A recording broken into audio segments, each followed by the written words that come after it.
Los amigos de Lutero, sabedores del prejuicio y de la enemistad contra él, temían que ni aun el salvoconducto fuese respetado y le aconsejaban que no hiciera peligrar su vida. Pero él replicó: «Los papistas no deseaban que yo fuese a Worms, pero sí mi condenación y mi muerte. No importa. Rueguen, no por mí, sino por la palabra de Dios. Cristo me dará su espíritu para vencer a esos ministros del error. Yo los desprecio durante mi vida, y triunfaré de ellos con mi muerte. En Worms se agitan para obligarme a que me retracte, y aquí cuál será mi retractación. Antes decía que el Papa era el vicario de Cristo, ahora digo que es el adversario de nuestro Señor y el apóstol del diablo». Lutero no iba a emprender solo su viaje. Además del mensajero imperial, se decidieron a acompañarlo 3 de sus más fieles amigos. Melanchthon deseaba ardientemente unirse a ellos. Su corazón estaba unido con el de Lutero y se desvivía por seguirlo, aun hasta la prisión y la muerte. Pero sus ruegos fueron inútiles. Si Lutero perecía, las esperanzas de la Reforma quedarían cifradas en los esfuerzos de su joven colaborador. Al despedirse de él, le dijo el reformador: «Si yo no vuelvo y mis enemigos me matan, no ceses de enseñar la verdad y permanecer firme en ella. Trabaja en mi lugar. Si tú vives, mi muerte será de escasa consecuencia». Así salieron de Wittenberg el reformador y su acompañante. En Erfurt, Lutero fue recibido con honores. Deseaban oírle predicar. Esto le estaba prohibido, pero aún así subió al púlpito. Habló a la vasta concurrencia de las palabras de Cristo: «La paz sea con ustedes». Filósofos, doctores y escritores han intentado enseñar a los hombres el camino para obtener la vida eterna, y no han tenido éxito. Yo se los diré ahora. Dios resucitó a un hombre, al Señor Jesucristo, para poder destruir a la muerte, extirpar el pecado y cerrar las puertas del infierno. He aquí la obra de salvación. Jesucristo venció. Esta es la gozosa nueva. Y somos salvos por su obra, y no por las nuestras. Nuestro Señor Jesucristo dice: «La paz sea con ustedes. Contemplen mis manos», es decir, «Mira, hombre, soy yo. Yo solo soy quien he borrado tus pecados y te he rescatado. Por eso tienes ahora la paz», dice el Señor. La gente escuchaba embelesada. Cristo fue ensalzado ante ellos por encima de papas, legados, emperadores y reyes. El reformador prosiguió su viaje siendo agasajado en todas partes y considerado con gran interés. Una multitud ansiosa se apiñaba a su alrededor y voces amigas le advertían del propósito de los romanistas. Algunos le decían: «Te harán morir en la hoguera y reducirán tu cuerpo a cenizas como lo hicieron con Juan Hus». Lutero contestaba: «Aun cuando encendiesen un fuego que se extendiera desde Worms hasta Wittenberg y sus llamas se elevaran hasta el cielo, lo atravesaría en el nombre del Señor. Compareceré ante ellos, entraré en la boca de ese behemoth, romperé sus dientes y confesaré a nuestro Señor Jesucristo». Las noticias de que se aproximaba Worms crearon una gran conmoción. Sus amigos temblaron por su seguridad, sus enemigos temieron por el éxito de su causa. Cuando llegó a Worms, una enorme muchedumbre se agolpó a las puertas de la ciudad para darle la bienvenida.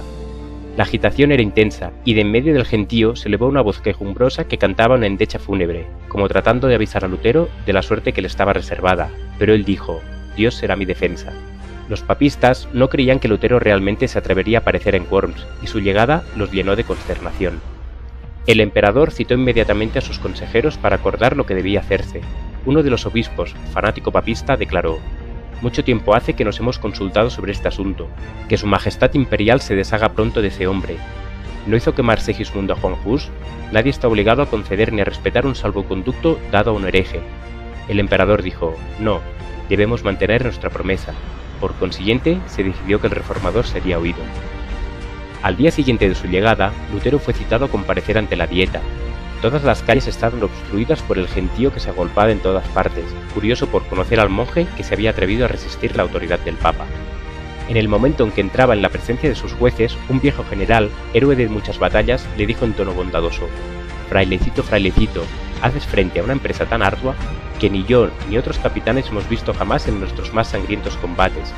Pero si tu causa es justa, si estás convencido de ello, avanza en el nombre de Dios y nada temas. Dios no te abandonará». Al fin, Lutero estaba ante el concilio. El emperador ocupaba el trono. Estaba rodeado por los más ilustres personajes del imperio. Esta comparecencia ya era un triunfo manifiesto sobre el papado. El papa había condenado al hombre, pero él se hallaba ante un tribunal que, por este mismo acto, se colocaba sobre el papa. El papa había puesto al reformador bajo entredicho y expulsado de toda sociedad humana. Sin embargo, se lo había convocado en términos honrosos e introducido ante la más augusta asamblea del universo. El Papa le había impuesto silencio perpetuo. Ahora él iba a hablar ante miles de atentos oyentes reunidos de las regiones más remotas de la cristiandad. Así, por medio de Lutero se había efectuado una revolución inmensa. Roma ya descendía de su trono, y era la palabra de un fraile la que provocaba esa humillación. Al verse ante tan augusta y calificada asamblea, el reformador de humilde cuna pareció cohibido y avergonzado. Algunos de los príncipes, al observar su emoción, se acercaron a él y uno de ellos le dijo al oído: «No temas a los que matan el cuerpo, pero son incapaces de matar el alma». Otro añadió: «Cuando sean llevados ante gobernantes y reyes por mi causa, se les dará, por medio del Espíritu de vuestro Padre, lo que han de decir». Así fueron recordadas las palabras de Cristo por los grandes de la tierra para fortalecer a su siervo en la hora de la prueba. Lutero fue conducido hasta un lugar situado frente al trono del emperador. Entonces, un oficial imperial se puso en pie, y al señalar una colección de los escritos de Lutero, exigió que el reformador contestase a dos preguntas: si reconocía esas obras como suyas y si estaba dispuesto a retractarse del contenido de ellas. Entonces Lutero dijo: «Tocante a la segunda pregunta, y al ver que concierne a la fe y a la salvación de las almas, en la que se halla involucrada la palabra de Dios, el más grande y precioso tesoro que existe en los cielos y en la tierra, obraría yo imprudentemente si respondiera sin reflexión. Podría afirmar menos de lo que demanda la circunstancia, o más de lo que exige la verdad, y así pecar contra este aserto de Cristo. Cualquiera que me niegue delante de los hombres, yo también lo negaré delante de mi Padre que está en los cielos.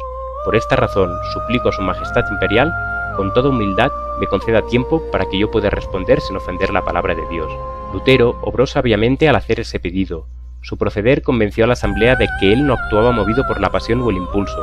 Esa calma y autocontrol, inesperados en alguien que se había mostrado osado e intransigente, se sumó a su poder y lo capacitó para después contestar con una prudencia, una firmeza, una sabiduría y una dignidad que sorprendería y desanimaría a sus adversarios y que reprendería su malicia y su orgullo. Al día siguiente debía comparecer para dar su respuesta final. Una sapientísima providencia había permitido que Lutero no apreciase debidamente el peligro que lo amenazaba, para que no confiara en su propia fuerza y embistiera con temeridad y presunción. Sin embargo, no era el temor al sufrimiento personal, ni el pavor a la tortura o a la muerte lo que le abrumaba con su terror. Había llegado a la crisis y sentía su incapacidad para enfrentarla. Temía que por su debilidad la causa de la verdad se malograra. No suplicaba ante Dios por su propia seguridad, sino por el triunfo del Evangelio.